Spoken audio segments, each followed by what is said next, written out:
राधे राधे। जय श्री कृष्णा। बंधुओं, आज मैं आपको श्रवण करवाने जा रही हूँ पद्मा अर्थात हरिशयनी एकादशी व्रत कथा। बंधुओं, आषाढ़ मास के शुक्ल पक्ष की इस पद्मा एकादशी को अधिकतर व्यक्ति देवशयनी अर्थात देवसोनी एकादशी भी कहते हैं। इस दिन से भगवान विष्णु 4 मास के लिए क्षीर सागर में शयन करते हैं। इसी कारण इस एकादशी को हरिशयनी एकादशी कहते हैं।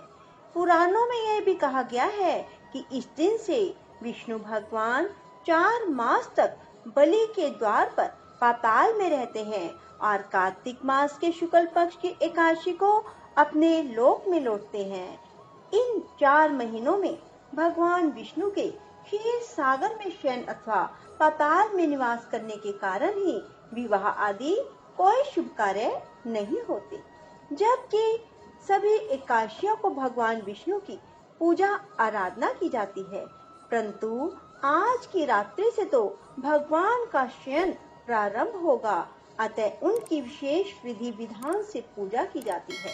भगवान विष्णु की प्रतिमा को आसन पर आसीन कर उनके हाथों में शंख, चक्र, गदा, पद्म सुशोभित कर उन्हें पीतांबर, पीले वस्त्रों या पीले दुपट्टे से सजाया जाता है। पंचामृत से स्नान कराकर तत्पश्चात भगवान की धूप, दीप, पुष्प आदि से पूजा कर घृत आदि से आरती उतारी जाती है। भगवान को तांबुल और पुंगी फल अर्पित करने के बाद निम्नलिखित मंत्र द्वारा भगवान की स्तुति की जाती है।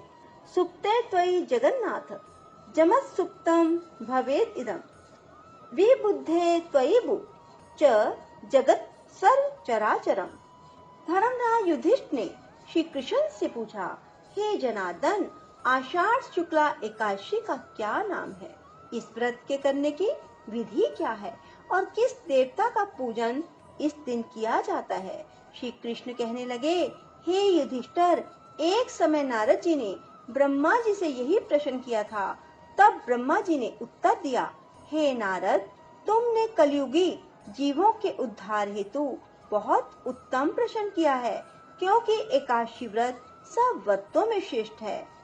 इस व्रत से समस्त पाप नष्ट हो जाते हैं और जो व्यक्ति इस व्रत को नहीं करते वे नरकगामी होते हैं।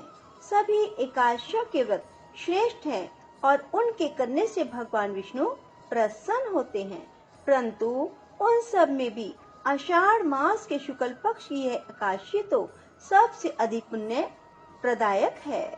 पद्मा नामक इस एकादशी से संबंधित पुराणों में एक कथा वर्णित है, वह मैं तुम्हें श्रवण करवा रहा हूँ। सत्ययुग में मानधाता नाम का एक सूर्यवंशी राजा था, जो सत्यवादी और महान प्रतापी था। वह प्रजा का पुत्र की तरह पालन किया करता था। उसकी प्रजा धन धान्य से भरपूर और सुखी थी। उसके राज्य में कभी अकाल नहीं पड़ता था। एक समय उस राजा के राज्य में 3 वर्ष तक वर्षा नहीं हुई और अकाल पड़ गया। प्रजा अन्न की कमी के कारण अत्यंत कष्ट पाने लगी और अन्न के अभाव के कारण यज्ञ आदि भी बंद हो गए। एक दिन प्रजा राजा के पास जाकर कहने लगी, हे राजन, समस्त विश्व की सृष्टि का कारण वर्षा है। वर्षा के अभाव से अकाल पड़ गया है और अकाल से प्रजा मर रही है, इसलिए कोई ऐसा उपाय कीजिए जिससे प्रजा का कष्ट दूर हो। राजा मानधाता ने कहा, आप लोग ठीक कह रहे हैं, वर्षा से ही अन्न उत्पन्न होता है और आप लोग वर्षा न होने से अत्यंत दुखी है। मैं आप लोगों के दुखों को समझता हूँ। ऐसा कहकर राजा कुछ सेना साथ लेकर वनों की तरफ चल दिया। वह अनेक ऋषियों के आश्रम में भ्रमण करता हुआ अंत में ब्रह्मा जी के पुत्र अंगिरा ऋषि के आश्रम में पहुंचा। वहां राजा ने घोड़े से उतरकर अंगिरा ऋषि को प्रणाम किया। मुनि ने राजा को आशीर्वाद देकर कुशल क्षेम के पश्चात उससे आश्रम में आने का कारण पूछा। राजा ने हाथ जोड़कर विनीत भाव से कहा, भगवान, सब प्रकार से धर्म का पालन करने पर भी मेरे राज्य में अकाल पड़ गया। इससे प्रजा अत्यंत दुखी है। राजा के पापों से ही प्रजा को कष्ट मिलता है, ऐसा शास्त्रों में लिखा है। जब मैं धर्म अनुसार राज्य करता हूँ तो मेरे राज्य में अकाल कैसे पड़ गया? मैं आपसे इसी संदेह का निवारण करने के लिए आया हूँ। कृपया मेरे संदेह का निवारण कीजिए। साथ ही प्रजा के कष्ट को दूर करने का कोई उपाय भी बतलाइए। राजा की ये बातें सुनकर महर्षि अंगिरा ने कहा, हे राजन, यह सतयुग सब युगों में उत्तम है। इसमें धर्म के चारों चरण उपस्थित हैं, अर्थात इस युग में धर्म की सबसे अधिक उन्नति है। लोग ब्रह्म की उपासना करते हैं और ब्राह्मणों को ही केवल वेद पढ़ने और तप करने का अधिकार है। परंतु आपके राज्य में एक शूद्र तपस्या कर रहा है। इसी दोष के कारण आपके राज्य में वर्षा नहीं हो रही है। यदि आप प्रजा का भला चाहते हो तो उस शूद्र का वध कर दो। राजा ने कहा, महाराज, मैं उस निरपराध तपस्या करने वाले शूद्र को किस तरह मार सकता हूँ? आप इस दोष से छूटने का कोई अन्य उपाय बताइए।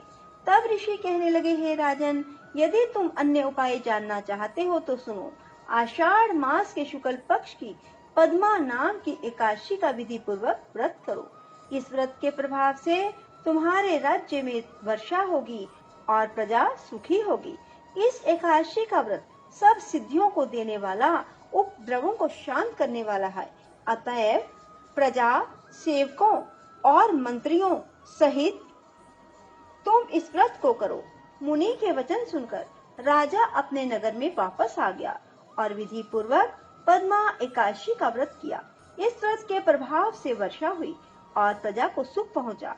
इस हरिश्रेणी एकादशी का व्रत सभी मनुष्यों को करना चाहिए, क्योंकि यह व्रत इस लोक में भोग और परलोक में मुक्ति का देने वाला है। इसकी कथा के पढ़ने व सुनने मात्र से मनुष्य के सभी पाप नष्ट हो जाते हैं। बंधुओं, हरिश्रेणी एकादशी के दिन से ही चतुर्मास भी प्रारंभ हो जाता है, अर्थात इस दिन भगवान विष्णु 4 मास के लिए शयन करने चले जाते हैं और कार्तिक मास की देव उठनी एकादशी के दिन भगवान विष्णु जागते हैं। बंधुओं, इन 4 महीनों में बहुत से नियमों का पालन किया जाता है।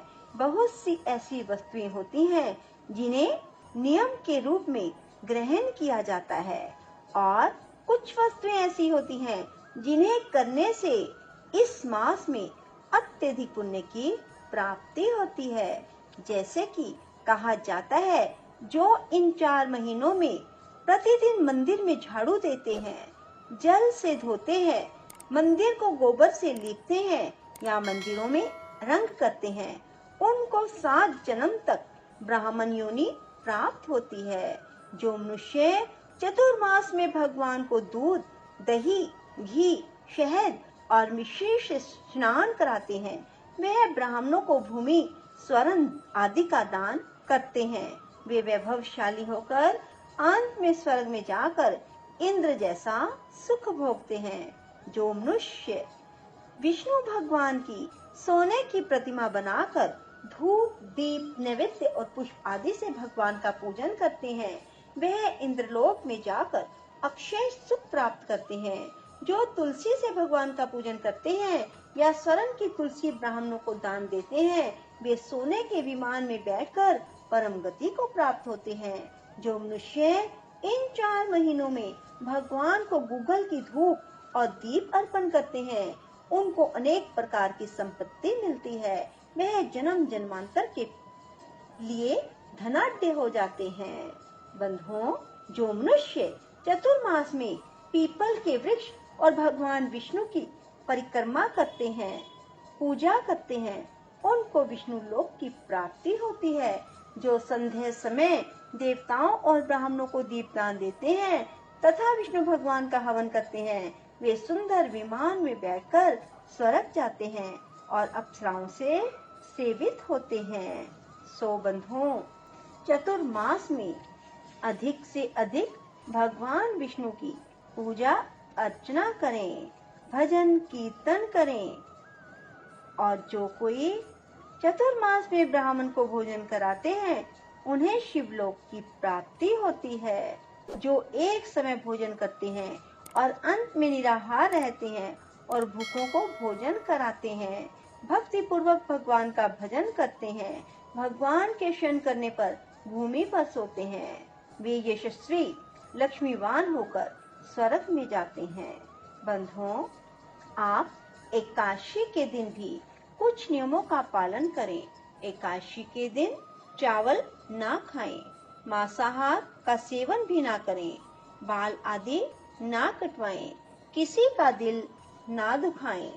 बंधुओं, यदि आपको हमारी वीडियो पसंद आए तो इसे लाइक करने के साथ साथ शेयर अवश्य करें और कमेंट बॉक्स में राधे राधे लिखना ना भूलें, ताकि आपको एकादशी व्रत का पूर्ण फल प्राप्त हो सके।